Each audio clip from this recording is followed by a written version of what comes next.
¿Quién de entre todos nosotros puede lidiar con la infinita complejidad del mundo? Soy Franco y hoy voy a hablar en defensa de los estereotipos.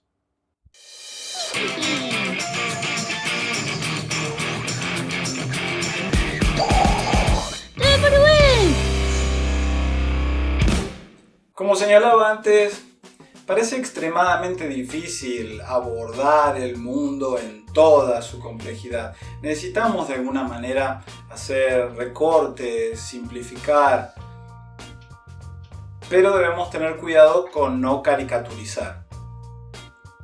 Seamos claros. Aplicados sobre personas reales, los estereotipos en general son insultantes.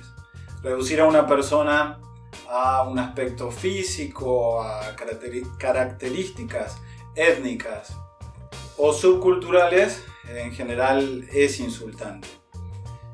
Pensemos, sin ir más lejos, lo mucho que se relaciona el friquismo con la virginidad a los 40 años, sin ir más lejos. Pero creo que se puede hacer un caso defendiendo la utilidad de los estereotipos en cuestiones ficcionales en general y roleras en particular. Es lo que vamos a intentar hacer hoy. Con el fin de ver dónde estamos parados, vamos a arrancar con algunos estereotipos ya clásicos dentro del ámbito rolero. Vamos a jugar un poco a ser Silvio Soldán. ¿Se acuerdan de Silvio Soldán? Te revendiste. Se me cayó la libreta de enrolamiento. Sin repetir y sin soplar. Estereotipos roleros. ¡Enanos! Los enanos suelen ser rudos, groseros, disfrutan de pasar tiempo con sus amigos, brindar y disfrutan de... No disfrutan, pero son buenos artesanos. ¡Magos! Sería como... Ahí voy con los magos. Pero estaba pensando que los enanos son como rugbyers sin la parte creativa. Los magos son personas sabias que pasaron mucho tiempo estudiando. Se encuentran desconectados un poco de la vida cotidiana del resto de los mortales porque se encuentran pensando o relacionando lo que ven con abstracciones. El mago es una persona un poco desconectada del mundo concreto. Los elfos. Los elfos son altivos y soberbios. Desprecian un poco a las otras especies, pero no por un aspecto de... No directamente por un odio, sino porque ellos se saben superiores y sienten un poco de lástima por aquellos que están por debajo de los elfos. Los ladrones en la... Y esto no es solo en el rol, me atrevería a decir que es en la ficción en general. El ladrón estereotípico es de clase baja, cosa bastante discutible. Pícaros. Los pícaros suelen ser ladrones y son como... El estereotipo del pícaro es una persona que ha visto mucho mundo, que se mueve muy bien en la calle, entonces al mismo tiempo lleva una simpatía y una picardía que esconde segundas intenciones. Exploradores. Los exploradores no se bañan. ¿Y entonces los druidas? Los druidas son hippies. Más allá ¿Pero de... se bañan o no se bañan? No, ninguno de los dos se bañan, creo. Son como los otakus en eso. No, Acabo de perder mi follower. Sí, uno... ¿Qué dijimos de los estereotipos, Franco? ¿Qué dijimos? Son nefastos. Bueno, encima me peleé con los rugby y con los otakus. Sí. Cosa de... Y con los oligarcas. Cosa de bardearle con todo. Bueno, retomemos. Y más allá de la fantasía, estereotipos que no caigan dentro, no se circunscriban al ámbito de la fantasía. Los forzudos, los fortachones. Los fortachones, los grandotes, se supone que pasan todo el tiempo en el gimnasio preocupándose por su físico, entonces no son cultos, son brutos en general en la ficción los fortachones. Ahora creo que están cayendo un poco ese estereotipo. Sin ir más lejos, estaba la película esta con Chris Hemsworth, que era hacker. Nada mal. Qué mentira. Sí, ya sabemos lo que va a opinar. ¿Qué más? Los asesinos. Los asesinos suelen ser misteriosos y taciturnos, gente muy encerrada sobre sí misma. Los vampiros. Los vampiros son elegantes, son seductores. Si uno piensa, por ejemplo, en Buffy, con Spike, suelen ser hasta también un poco desfachatados, se suelen mover con esa confianza de quien se sabe bello e inmortal. ¿Algo más? Los hackers. Y los hackers son antisociales. Ese también, ese no está muy en decadencia. Se sigue presentando a los geeks computacionales como gente que está en un espectro autista. Pero creo que todavía hay razones para considerar que los estereotipos pueden resultarnos útiles en términos roleros, ficcionales en general y roleros en particular. Voy a hablar de 4 razones por las que esto es así.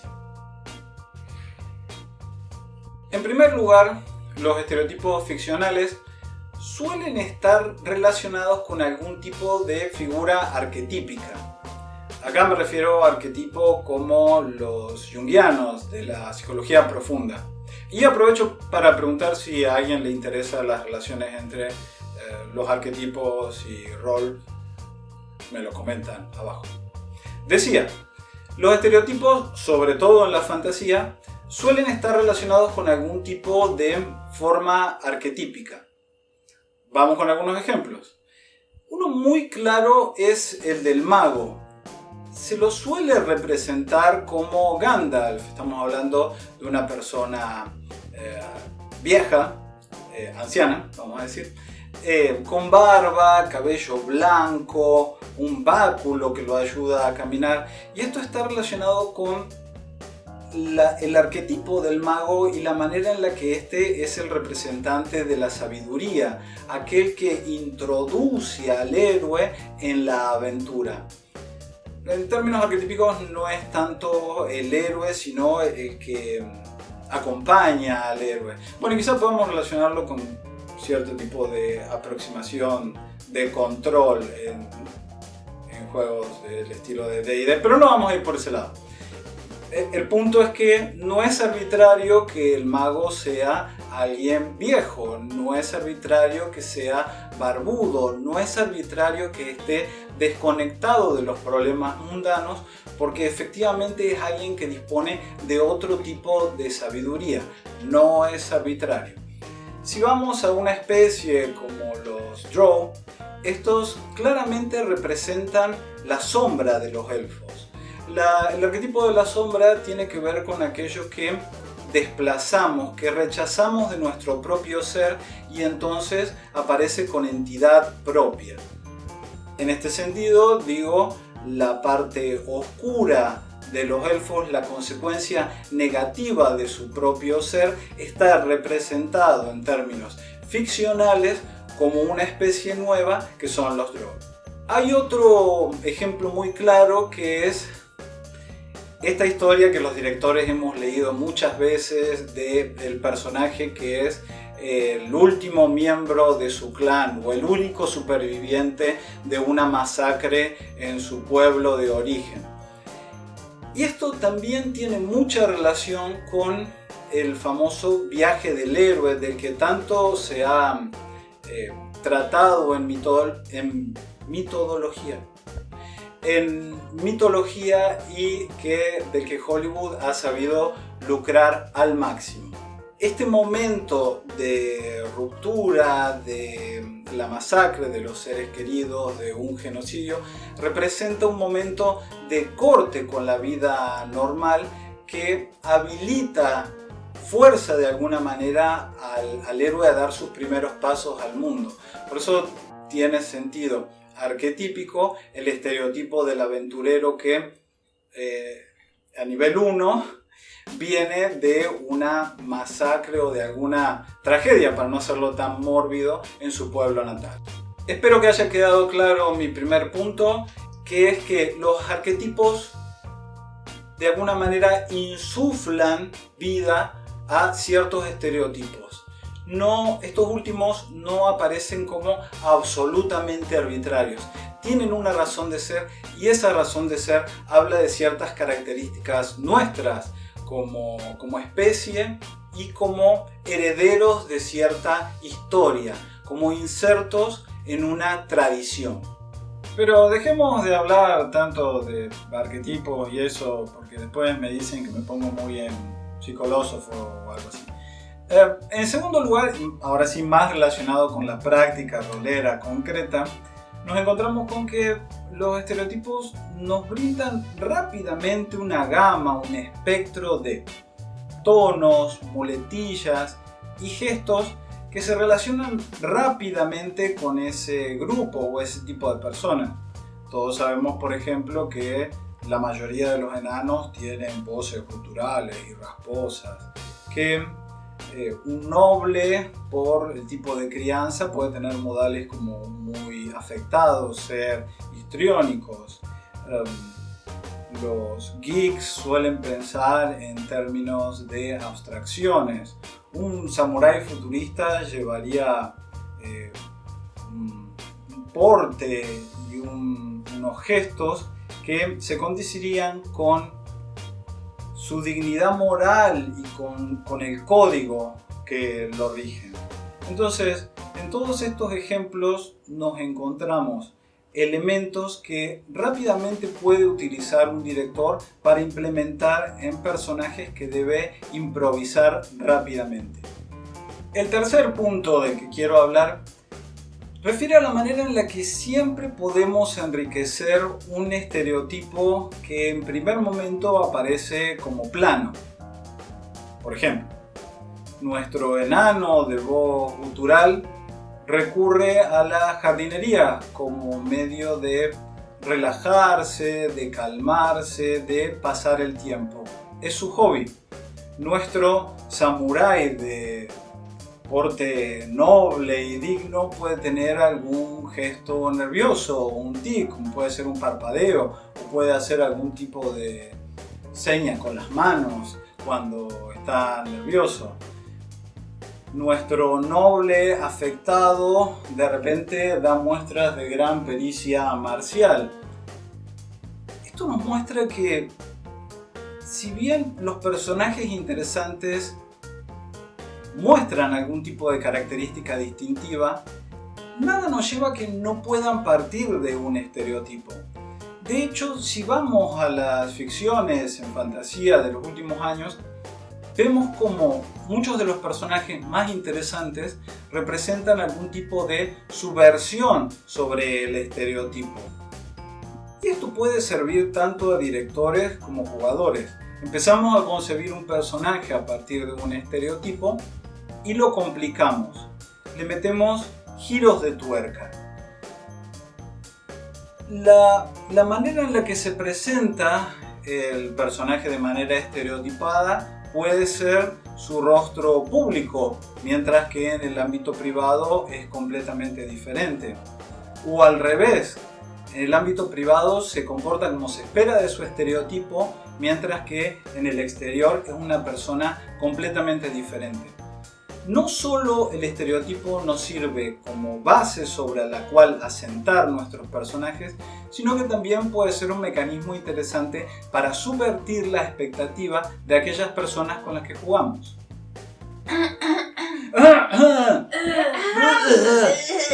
El cuarto y último punto hace referencia tanto a la diferencia entre los personajes como a su complementariedad.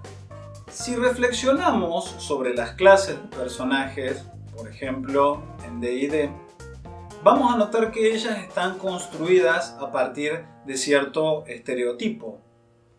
Se supone que el pícaro se comporta como un ladrón estereotípico, o como cierto tipo de ladrón hollywoodense estereotípico. El guerrero se supone que es una persona fuerte, poderosa, que va en la vanguardia del ataque. Los magos están claramente relacionados con sabios. Los clérigos son personas religiosas. Esto nos orienta claramente en una dirección que es diferente de la de otra clase. Siguiendo el mismo ejemplo, un ladrón tenderá a ser muy diferente a partir de su estereotipo respecto de un paladín. El paladín le pondrá la honestidad al aspecto más taimado del pícaro. El mago será reflexivo, donde el bárbaro es impulsivo. De nuevo, esto marca una diferencia entre ellos, pero también, y no menos importante, establece cierta complementariedad potencial entre las personalidades de las clases que lleva cada uno de los jugadores. Entonces, nos brinda un grupo heterogéneo, con distintas formas de aproximarse a los problemas y con ciertas inclinaciones particulares, lo que enriquece la perspectiva de roleo al enfrentarse en la interacción y la toma de decisiones todas estas personalidades distintas. Entonces, partiendo de estereotipos, nos encontramos con personajes en este caso, que son distintas sí, pero también que tenderán a complementarse. Hace un tiempo leí un posteo en el que un director protestaba frente a la propuesta de un jugador de representar un vikingo con dos hachas, flacucho, que se llamaba Floki. Y a él le parecía indignante el hecho de que quisiera jugar con un personaje no basado en una persona de ficción, sino directamente robado de esa ficción. ¿Les parece bien a ustedes? ¿Les parece mal? ¿Están a favor de los estereotipos? ¿Les parecen útiles con mesura? ¿O no les importa en absoluto que sus compañeros de juego utilicen descarados estereotipos? Bueno, ¿qué opinan de esto? Resulta interesante lo que señalé. Cambié su opinión respecto de la manera en la que ustedes conciben los estereotipos. A lo mejor era algo que pensaban y nunca habían sabido cómo formularlo o defenderlo, o por el contrario, hablo giladas. En cualquier caso, los leo en los comentarios. Chau. Impedancia. Eso que usa palabras raras. Impedancia.